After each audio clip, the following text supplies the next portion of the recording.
Hello dear student, स्वागत करता हूं आपके अपने चैनल रूमानी स्टडी सेंटर में। फ्रेंड्स, जैसा कि आप लोग देख रहे हैं, हिंदी व्याकरण का पार्ट 1 लेकर आया हूं, जो कि क्लास 10th के लिए जो है बहुत ही ज़्यादा यूजफुल है। फ्रेंड्स, आप लोग जो है चाहते हैं 10th एग्ज़ाम की तैयारी करना, तो हमारे चैनल को सब्सक्राइब कीजिए और वीडियो को लाइक कीजिए इस तरह की वीडियोज़ को देखने के लिए। तो चलिए फ्रेंड्स, शुरू करते हैं।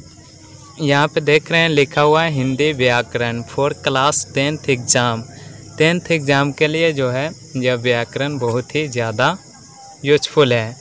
जैसे प्रश्न नंबर 1 कहता है कि प्रयोग की दृष्टि से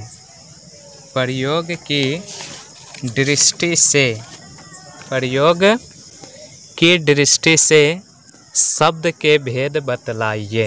प्रयोग की दृष्टि से शब्द के भेद बतलाइए। तो उत्तर में फ्रेंड्स है, प्रयोग की दृष्टि से शब्द के 2 भेद हैं। प्रयोग की दृष्टि से शब्द के 2 भेद हैं। कौन कौन भेद है? तो देखिए फ्रेंड्स, पहला भेद जो है वो है विकारी शब्द।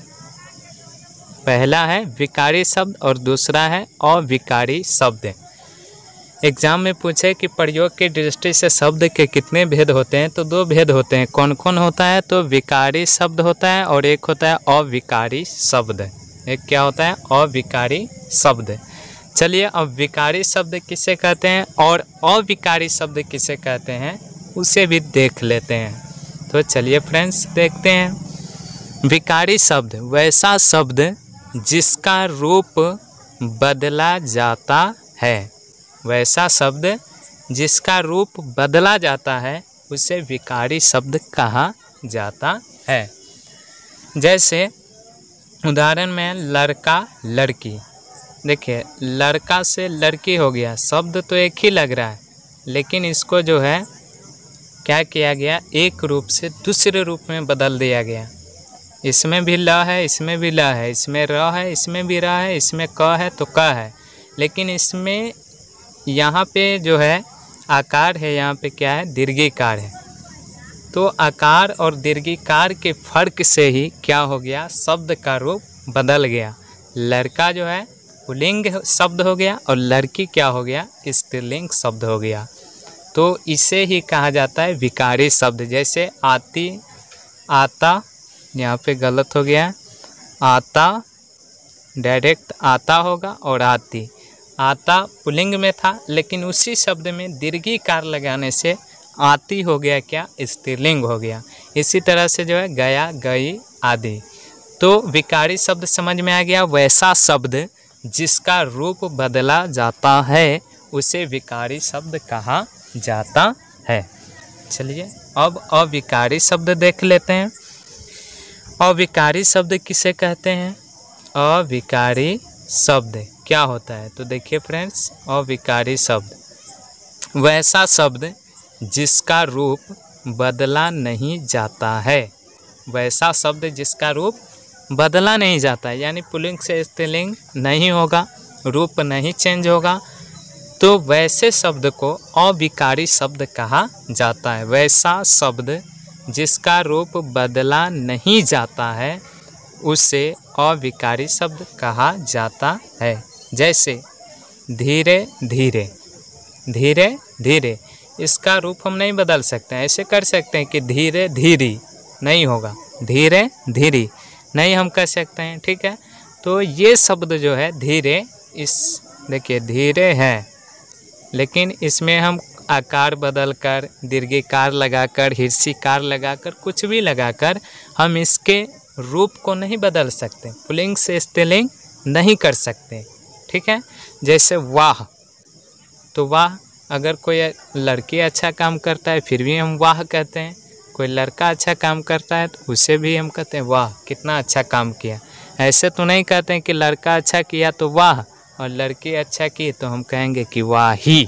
ऐसे कभी आपने नहीं सुना होगा। तो इस शब्द का जो है रूप बदला नहीं जाता है, तो ऐसे शब्द को कहा जाता है अविकारी शब्द। इसी तरह से पर, ऊपर, तो कोई पूछे अविकारी शब्द किसे कहते हैं, तो वैसा शब्द जिसका रूप बदला नहीं जाता है उसे अविकारी शब्द कहा जाता है। कहेगा एग्जाम्पल बताओ, जैसे में, तो धीरे धीरे, वाह, पर, ऊपर आदि।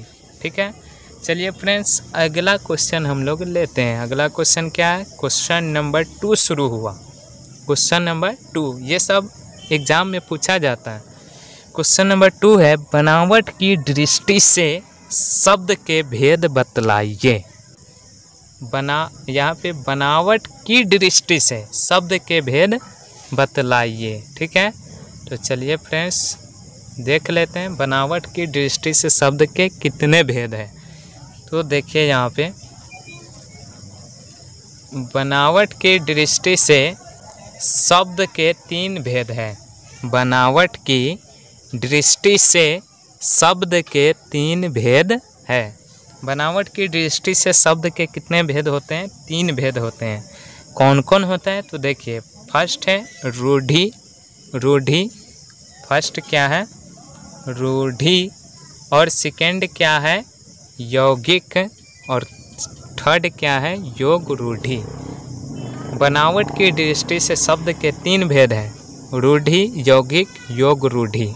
चलिए अब रूढ़ि शब्द किसे कहते हैं इसे भी देख लेते हैं। तो वे शब्द जिनके खंड, खंड मतलब टुकड़ा, विभाजन, वैसे वे शब्द जिनके खंड निरर्थक, निरर्थक का मतलब जिसका कोई अर्थ न हो उसे कहते हैं निरर्थक। तो वे शब्द जिनके खंड निरर्थक होते हैं, यानी जिसके खंड का कोई अर्थ नहीं होता है उसे रूढ़ि कहा जाता है। जैसे में कोई पूछेगा जैसे एग्जाम्पल बताओ। ठीक है, तो देखिए जैसे हम लिखे घोड़ा। घोड़ा का अगर हम खंड करते हैं फ्रेंड्स, घोड़ा एक शब्द है, घोड़ा एक शब्द है। अब इसका हम अगर खंडन करेंगे, खंड करेंगे इसे, तो क्या लिखना पड़ेगा, लिखना पड़ेगा घो प्लस रा। अब देखिए ये 2 खंड में बट गया, घोड़ा शब्द 2 खंड में, एक घो और एक रा। अब घो शब्द का कुछ अर्थ होता है, नहीं होता है। घो मिस क्या होता है, कुछ नहीं। रा मिस क्या होता है, कुछ नहीं। रा का अर्थ कुछ नहीं होता है। तो ऐसे शब्द को ही क्या कहा जाता है, तो रूढ़ि कहा जाता है। चलिए अब आगे देखते हैं। रूढ़ि समझ में आ गया होगा। जैसे घोड़ा हुआ, काम हुआ, काम का भी खंड बनाएंगे तो का प्लस म होगा, जिसका का न कोई अर्थ है न म का कोई अर्थ है। ठीक है, चलिए अब आगे देखते हैं आगे क्या है।